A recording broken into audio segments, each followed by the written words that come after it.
Tim, wake up. Oh, man. What time is it? Shh. Tim, don't say anything. I think someone's breaking in. What?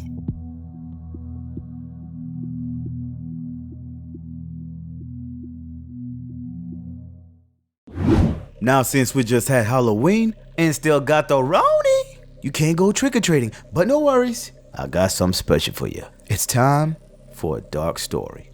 Now, to some of you, this story gonna sound crazy. But to my African brothers and sisters, man, this ain't shh. Now, some of you already know, I'm African. And if you didn't, well, you know now. So I always get the question, yo, Tim, when you gonna visit the motherland again? And can we get an Africa story? Well, today's your lucky day. See, the last time I was in the motherland, I was traumatized. Damn, it's still stuck in my head to this day. Now, if you think I'm kidding, oh well, just wait. So this story happens back when I was a little kid, back in the motherland. Now I know what you're thinking. Damn, Tim, how you remember a story from way back then when you were a little kid? First of all, I was traumatized. And second, every time my family gets together, we always talk about that one night. Now I've grown up in America, right? And if there's one thing that I've learned about America is life is different. Like real different. Now don't get me wrong, some parts are about that life, but majority of America isn't. For example, I'm doing all right in life. I live in a nice middle class neighborhood. Now in my house, I have a nice sneaker collection, probably over 100 pairs of sneakers. But see, here's the thing. Sometimes I forget to close my main doors. Why? Nice neighborhood. Now to my Africans, that sounds crazy. I know they're like, nigga, you dumb? See, in Africa, if you leave your door wide open for the whole night, you might as well dig a 6-deep hole, put a gun to your head, and put yourself to sleep. Can I get an amen? So one night, my family had just had dinner. We watched late night TV, said our prayers, everyone went to bed, and it was a good day. Probably about 9 o'clock at night. Now, at the time, we lived in one of the most dangerous neighborhoods, so it's easy to say you didn't want to get caught out at night, but we had security guards. But here's the thing, these security guards didn't keep a burner or anything. They had, you ready? Flashlights and a whistle. See, unlike in America, in most African countries, civilians aren't allowed to carry weapons. They're more for the police and, of course, the Goonies, which is obvious because they want all the smoke. Now, at the time, my dad had just bought a brand new 27-inch television. No, not the flatty. This the 90s, baby. I'm talking about the one with the fat booty. Now this is where he messed up. My dad put the new television next to the living room window. See, here's the problem. This was a one-story house. So anyone walking by the house can just take a peek and know we're about that life. Now for you to understand, picture getting a new PS5 before everybody, but you live in the hood. Now you see what I'm saying? Word's gonna spread around the whole neighborhood and everyone's gonna know all about it. So one beautiful cozy night, I get to bed and fall asleep. And I'm in my REM sleep, probably dreaming about how I'm getting some yams. Now, I don't know exactly how much time had passed, but I'm assuming it was somewhere about midnight. I suddenly hear a large bang on the door. What the? Tim, wake up. Don't say anything. I think someone's breaking in. What? Immediately, my heart drops. I didn't know what to do. Now, my dad had already heard the banging on the wall, so my dad gets the family together and comes up with a plan. All right, everyone, here's the plan. I'm gonna go out first using the back way. So if there's anyone out there, they'll have to follow me. Now, I need the rest of you to get as far away from this house as possible, okay? Okay. Now, for you to understand how much time we had left, I have to explain how the main doors are built. See, in America, it's cute. You got the nice wooden door that can easily break in just by kicking the door in. But in Africa, I don't think so. See, in Africa, all main doors are metal-built doors. So in order to break in someone's house, you'll have to break the cement wall that's anchoring the doors. So this meant we had just enough time to make a getaway before the door was taken down. So as planned, my dad goes for the escape. With all his strength, he runs outside, and a few moments pass. And all I hear is, get him.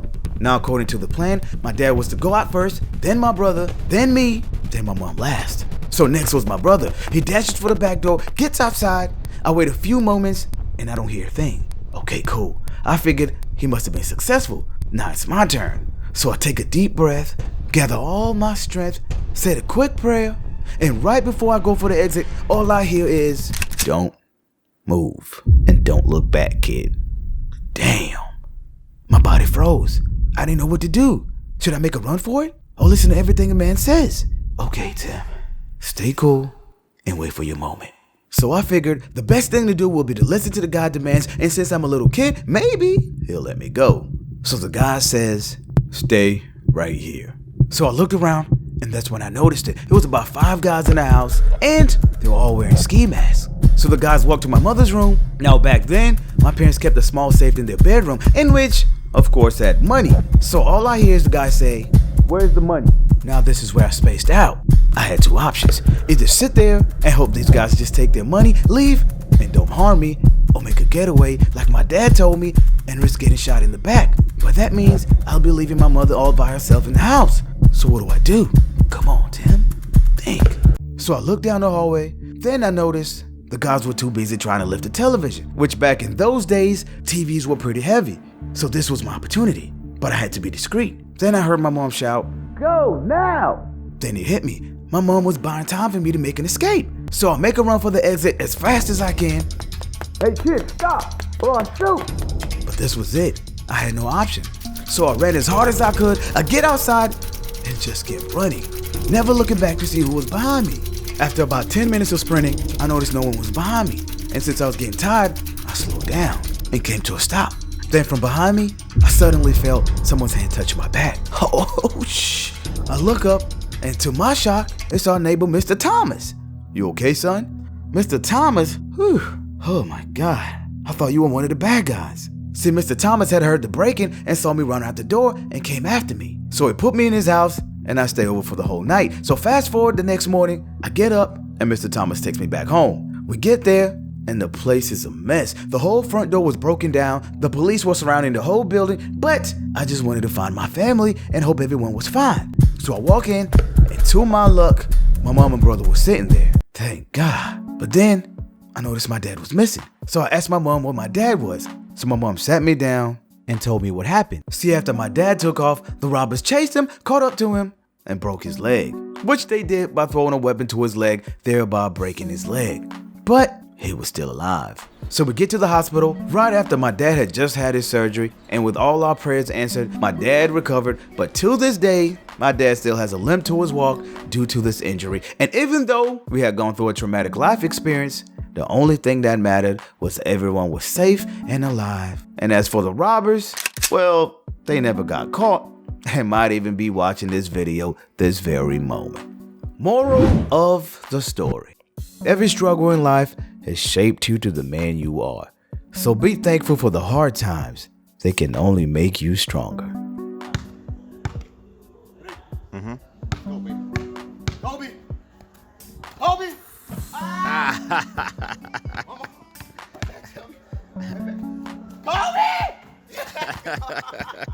What's up, world?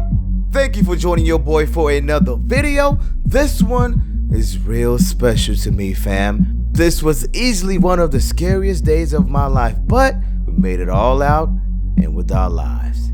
So be grateful for living another day, because you never know when you're gonna get your last one. First of all, I gotta give a huge shout out to the homie, Flight FTC, stand up. I heard my boy Flight was showing me some love, so thanks, my G. And good luck with your little situation. Now let's get to the business. First shout out goes to the kid, Bakri, all the way from Germany. What's up, fam? My man's really told me the channel really helped him through life, and I'm more than humbled, fam. That means the world to me. Be blessed, brother. Follow my guy on IG at Bakora_first_. Second shout out goes to the homie, Khaled Rahim. What's up, fam? I see you doing your thing. Okay, you got a YouTube channel. Follow my guy on YouTube at Khaled Rahim 932 and on IG at the boy Khaled. Keep shining, king. Last shout out goes to 200 Nissan. What's up, fam? Okay, I see you love anime just like your boy. I dig that. Thanks for the love. Now it's your time to shine. Follow my fam on IG at Ena_Jiffy. Be safe, fam. As always, if you want a chance to win a shout out, subscribe to the channel, follow your boy on IG, and send me that screenshot. And as always, live timeless.